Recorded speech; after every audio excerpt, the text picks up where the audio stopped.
সরাসরি বলছে বাংলাদেশে পাঠানো হবে, নথি না দেখালে কি বলবেন? আমি জানি না উনি কী নিয়ে পড়াশোনা করেছেন। আমি শুনেছি যে উনি প্রফেসরও আছেন কোনো কলেজে। একজন নাগরিকত্ব কেড়ে নেওয়ার অধিকার বিজেপির নেই বা উনার নেই।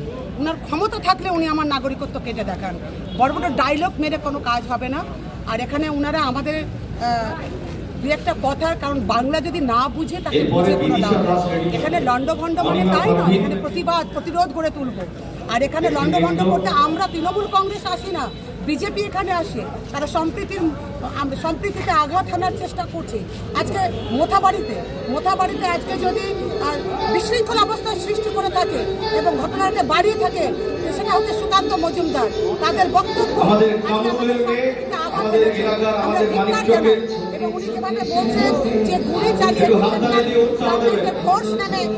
চালিয়ে দেওয়া হবে, আমাদেরকে গুলি দিয়ে মেরে ফেলবে, আমি আইনি পদক্ষেপে যাব। একজন দায়িত্বপূর্ণ ব্যক্তি একথা বলতে পারে না যে সেন্ট্রাল গভর্নমেন্টের ফোর্স নামিয়ে গুলি দিয়ে আমাদেরকে মারা হবে। আমরা নিজস্ব অধিকারে এখানে থাকি, কারণ দয়াতে আমরা এখানে থাকি না। আমরা এখানকার নাগরিক এবং আমরা উপযুক্ত নাগরিক।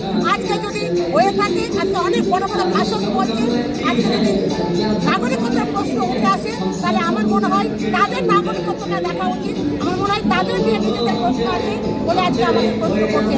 এই কথার বিরুদ্ধে গুলি চালানোর প্রতিবাদে আমি ওনাকে আইনি